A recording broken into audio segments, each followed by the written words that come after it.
In 1966, Ford brought a 7-liter American V8 to the most prestigious race in the world and broke Ferrari's 8-year winning streak in a single afternoon. The engine wasn't exotic. It shared parts with pickup trucks. It had pushrods when Ferrari had overhead cams. It weighed more than some complete European engines, but it made over 485 horsepower, ran for 24 hours straight at full throttle, and crossed the finish line in first, second, and third place, while every Ferrari retired. This is the story of the 427 FE, the engine that proved brute force could humble European elegance and changed endurance racing forever.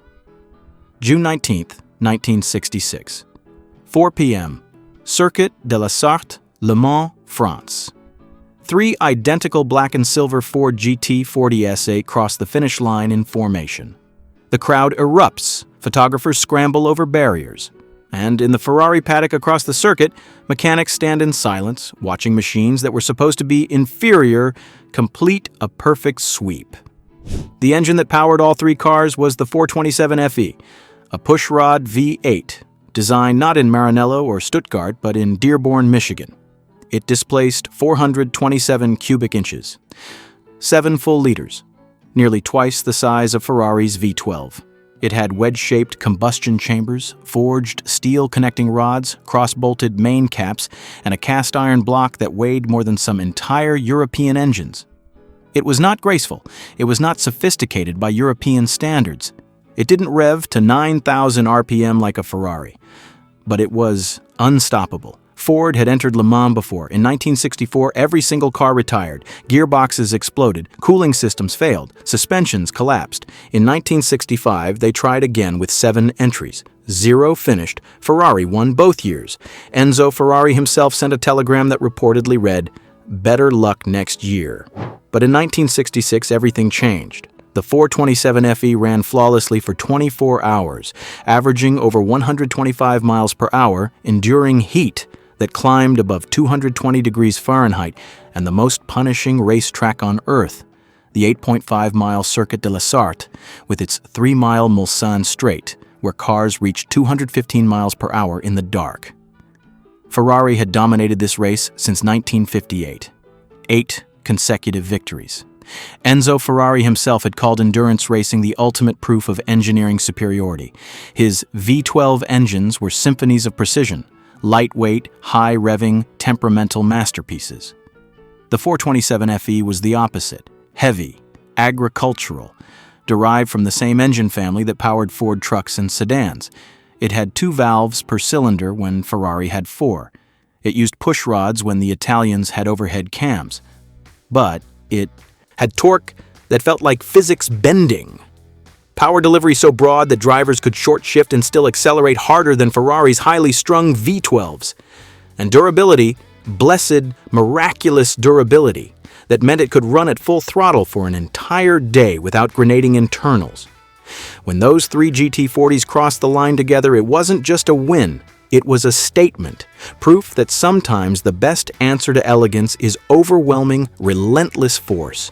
This is the story of innovation, ambition, and the engine that proved Detroit could beat Europe at its own game.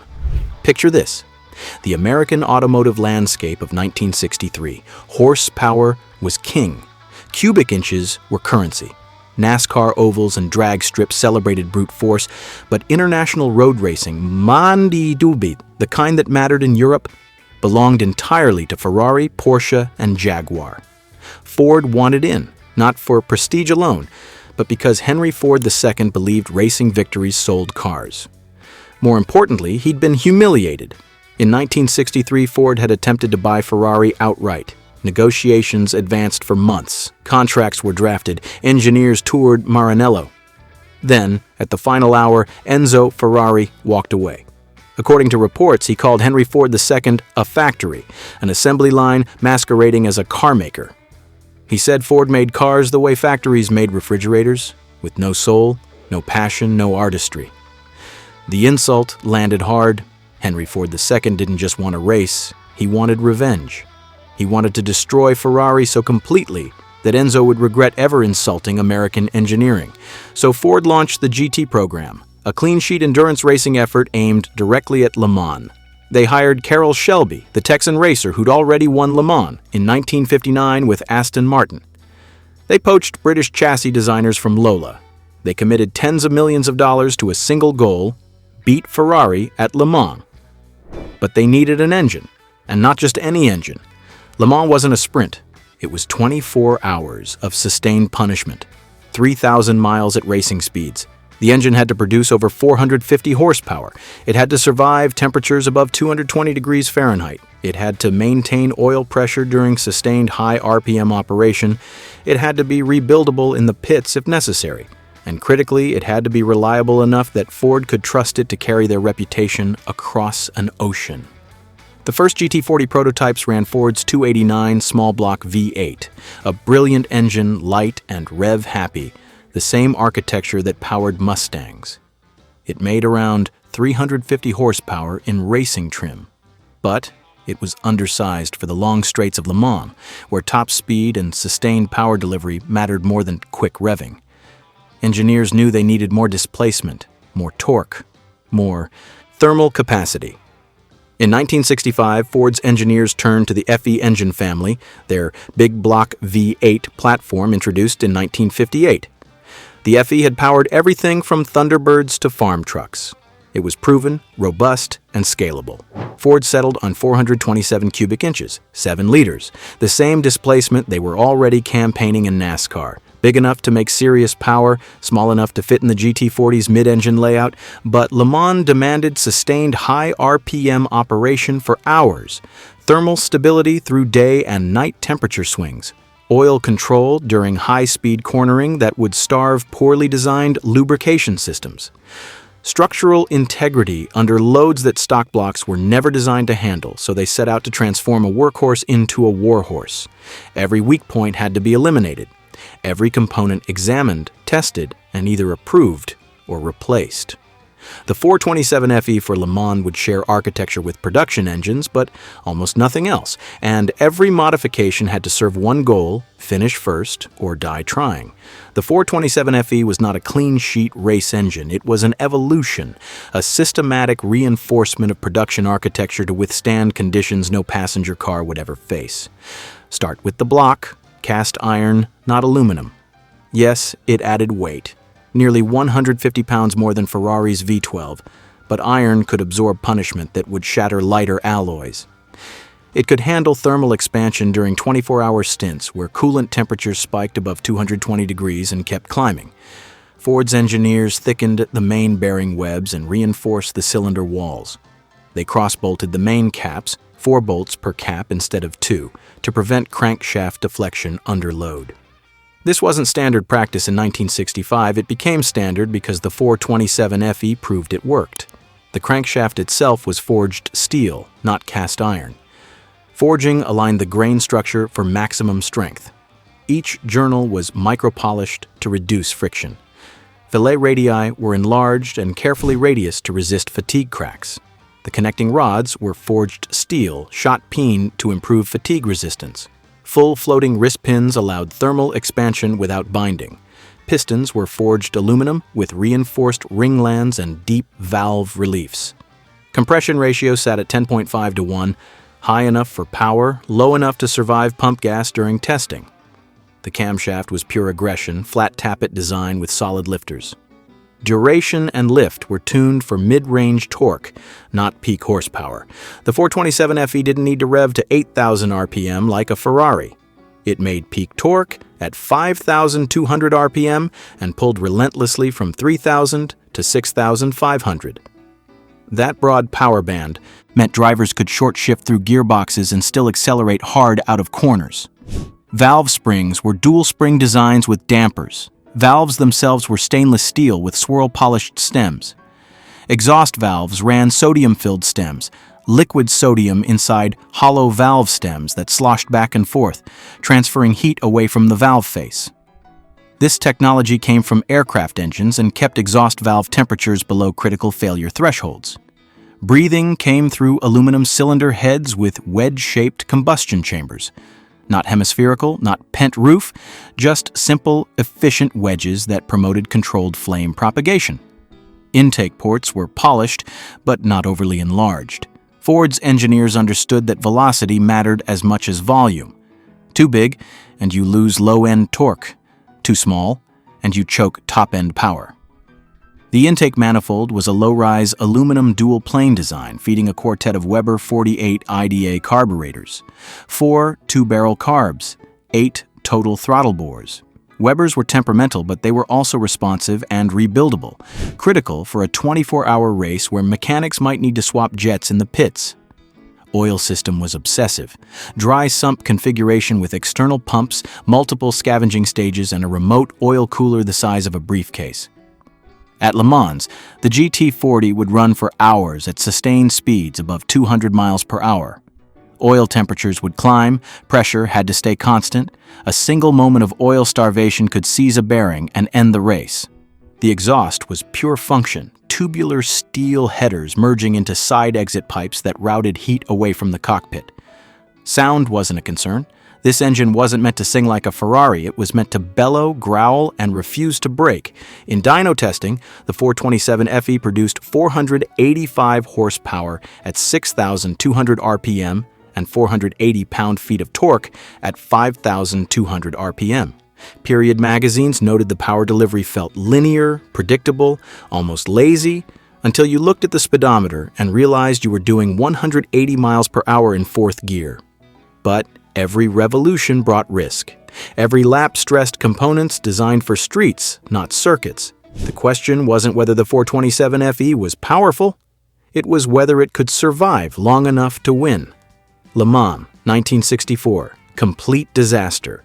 Ford entered the race with high hopes. The cars looked fast. They were fast. In practice, the GT40s clocked competitive lap times. Engineers felt confident. Race day told a different story. Every single Ford GT40 retired. Not some. All of them. Gearbox failures came first. The British-made Colati transaxles couldn't handle the 427 FE's torque. Synchros shattered. Gears stripped teeth. Drivers limped toward the pits and retired. Overheating struck. Next, cooling systems designed for British weather couldn't dissipate heat in French summer conditions. Radiators boiled over. Temperature gauges climbed into red zones. Head gaskets blew. Engines seized. Aerodynamic instability appeared at high speed. On the Mulsanne Straight, GT40s became slightly airborne. The front end lifted at 180 miles per hour, making steering vague and terrifying. Drivers backed off, losing time to Ferraris that stayed planted. Suspension components failed under loads they weren't designed to handle. Ball joints separated. Control arms cracked. Ferrari won again. As expected, his telegram to Dearborn was brief. Better luck next year. Henry Ford II was furious, but he authorized another attempt. More budget, more testing. The program would continue. Le Mans 1965, somehow worse. Ford returned with 7 entries, 7 GT40s, each supposedly improved. More cooling capacity, stronger gearboxes, revised aerodynamics, and still, 0 finished. One GT40 crashed during practice when a brake rotor failed. Another retired with electrical failure. The entire system died, leaving the car dark and powerless on the Mulsanne Straight at night. 2 more suffered catastrophic gearbox explosions. The new ZF transaxles were stronger than the Colatis, but they still couldn't handle sustained punishment. Gear oil overheated, bearings failed, metal fragments circulated through the gearbox. The remaining cars succumbed to overheating, oil system problems, and suspension failures. One by one, they retired. Ferrari won again. European journalists called Ford's effort an expensive embarrassment. British magazine Autosport wrote, "Ford has proved that money cannot buy racing success. Perhaps they should stick to building trucks." The criticism stung. Henry Ford II was beyond furious. He'd committed resources, he'd hired the best talent, and twice his team had been humiliated on the world stage. Internal battles erupted within Ford. Corporate executives wanted faster results or program cancellation. Shareholders questioned why millions were being spent to lose races in France. Carroll Shelby knew the problem wasn't the engine. The 427 FE was making power. It was surviving dyno tests. The failures were happening around it. Gearboxes that couldn't handle torque. cooling systems inadequate for sustained racing, suspension components that couldn't endure Mulsanne straight speeds for 24 consecutive hours. Shelby pushed for comprehensive changes, stronger ZF transaxles properly engineered with better cooling, complete aerodynamic revision, redesigned suspension, improved cooling with larger radiators. Each change required money. Each required time. Each required convincing Ford executives that this time, finally, it would work. In late 1965, Ford executives threatened to pull funding entirely. The GT program had become a financial black hole with nothing to show but international embarrassment. Carroll Shelby made a promise: give him one more year, one more chance, and he'd deliver a win. Not just a finish, a victory, complete domination. Henry Ford II agreed, but the conditions were clear. This was the last chance. Win or the program ends.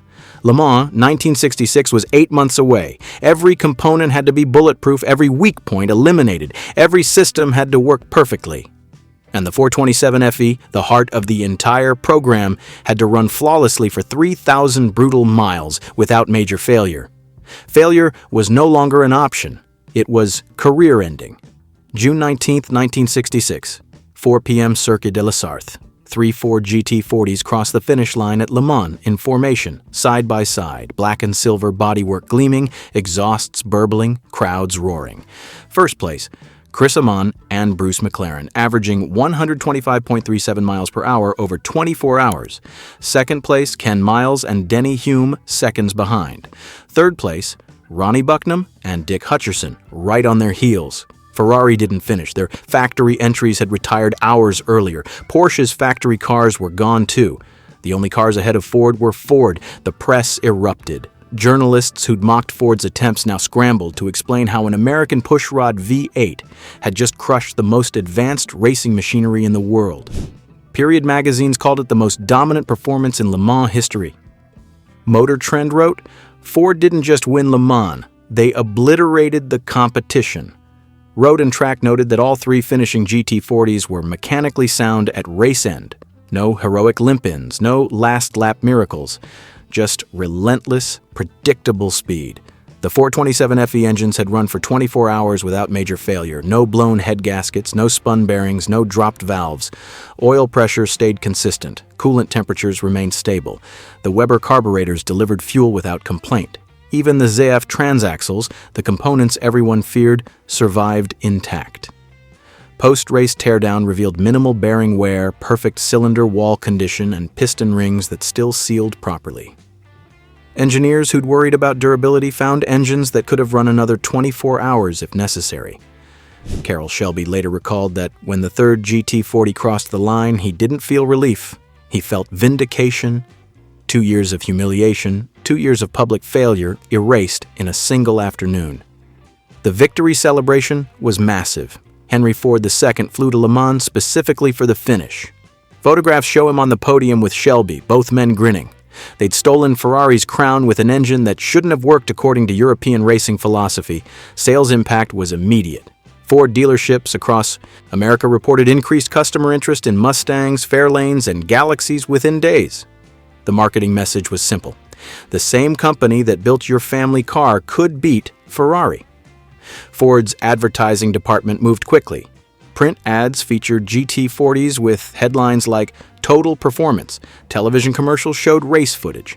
The message resonated with American buyers who'd always suspected their cars were just as good as European exotics. Now they had proof. Enzo Ferrari characteristically said nothing publicly for weeks. He didn't issue statements. He didn't congratulate Ford. But privately, according to team insiders, he was shaken. His V12 engines were lighter, more sophisticated, higher revving, and they'd been beaten by 7 liters of cast iron and push rods. The European racing establishment struggled to process what had happened. Some journalists attributed the victory to Ford's massive budget. Others claimed the GT40 was really a British car with an American engine. But these explanations rang hollow. Money couldn't buy 24 hours of reliability. Ford had won because they'd engineered better. They'd tested more thoroughly. They'd addressed every failure mode systematically until nothing could break. Ford returned to Le Mans in 1967. They won again. Same basic 427 FE engine architecture. Different drivers, Dan Gurney and A.J. Foyt took the victory. Same result, total domination. 1968, Ford won again with the updated GT40 Mark IV. But the 427 FE remained at its core, still making power, still refusing to break.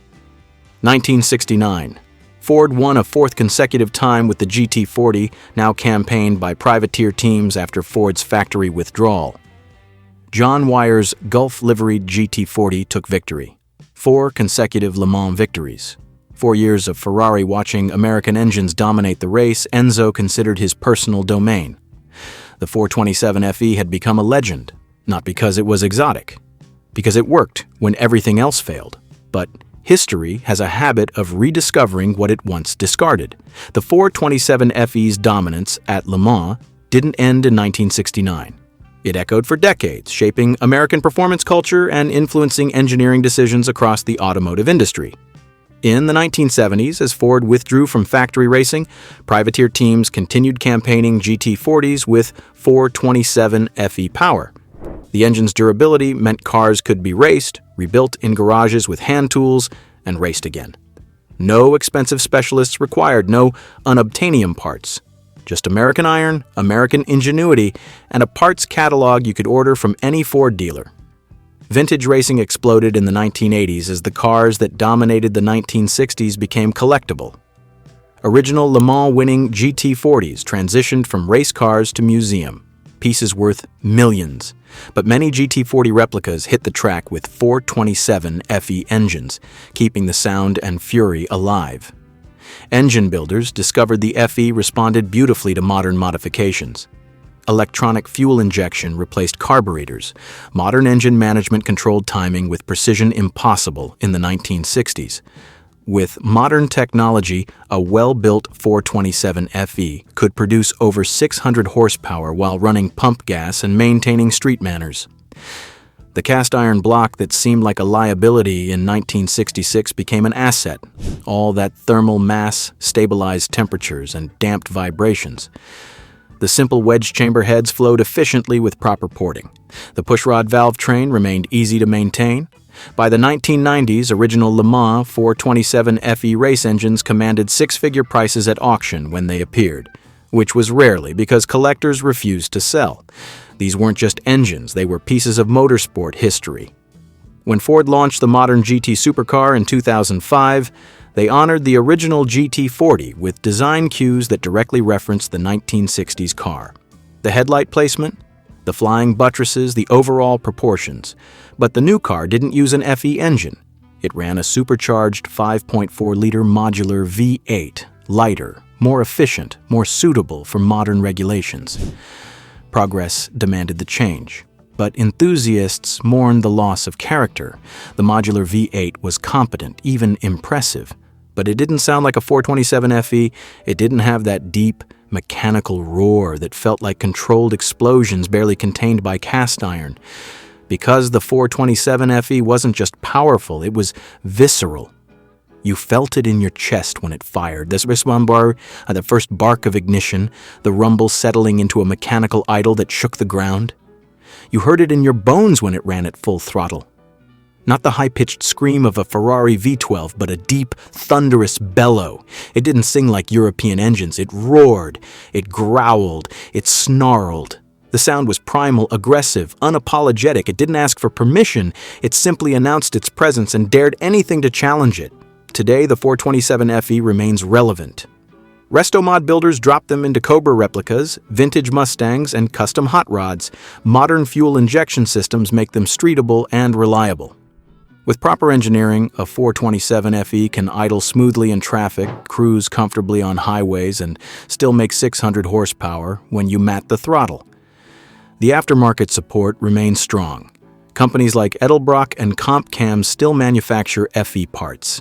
The engine isn't orphaned or forgotten. It's supported, celebrated, and continuously improved. Racing organizations running vintage classes see 427 FE-powered cars regularly. Historic Le Mans events feature GT40 replicas with FE power. The sound echoing down the Mulsanne Strait during vintage races connects past to present. The same mechanical thunder that terrified Ferrari in 1966 still turns heads in the 21st century. The engineering lessons from the 427 FE influenced generations of American racing engines. Cross-bolted main caps became standard in NASCAR engines and drag racing engines. The dry sump oiling system proliferated across motorsport. Even the simple wedge chamber cylinder heads proved their worth. But the 427 FE's legacy extends beyond technical specifications. It proved cultural points that resonated with American enthusiasts. It showed that European sophistication wasn't inherently superior to American pragmatism. That sometimes the best solution is the simple, obvious one executed perfectly. That reliability and durability matter more than theoretical perfection. The automotive world has moved on. Turbocharged V6 engines now dominate endurance racing, producing more power with better efficiency. Hybrid powertrains deliver torque that would make a 427 FE look quaint. Electric motors accelerate with violence that makes combustion seem slow. But none of them carry the same story. None of them humbled Ferrari in a single afternoon. None of them proved that crude American iron could conquer the most prestigious race on Earth through sheer determination. The 427 FE represented something larger than itself. It was a middle finger to snobbery, a celebration of pragmatism over pretension, proof that sometimes the best answer to "you can't do that" is simply doing it anyway, and winning so completely that critics fall silent. What began as revenge became validation. What started as brute force became legend. And long after the last factory-backed 427 FE crossed a finish line, its legacy roared on, in garages where enthusiasts still build them, on racetracks where vintage GT40s still compete, and in memories of everyone who watched Detroit take on Europe and win. 3 black and silver GT40s crossing in formation. That image defined an era. The 427 FE wasn't the most advanced engine of its time. It wasn't the lightest, the most exotic, or the most sophisticated. Ferrari's V12 engines revved higher. Porsche's flat sixes were more efficient. By every metric that European racing valued, the 427 FE should have lost. But it didn't. It won, decisively, repeatedly, because it was the most determined. It embodied a philosophy. If you can't out-finesse them, outlast them. If you can't out-refine them, overpower them. And if they tell you it can't be done, prove them wrong so convincingly they never doubt you again. Ford's victory at Le Mans wasn't just about horsepower. It was about persistence, about refusing to accept that European racing superiority was inevitable, about taking an engine designed for American roads and transforming it into a weapon that could dominate the world's most demanding circuit. The 427 FE changed how the world saw American engineering. Before Le Mans 1966, American cars were dismissed as crude, oversized, unsuitable for serious racing. After Le Mans 1966, American cars had proven themselves. The victory forced respect. It proved that pushrod V8s weren't dinosaurs. They were workhorses, battle-tested and unbreakable when engineered with purpose. Henry Ford II got his revenge against Enzo Ferrari, but more importantly, American engineers got validation. They proved their methods worked, that their philosophy, reliability through robust design rather than delicacy through exotic materials, could succeed at the highest level. The lesson the 427 FE taught remains relevant. Sophisticated technology means nothing if it doesn't work when you need it. A simple design that runs flawlessly for 24 hours beats an exotic design that fails after 12.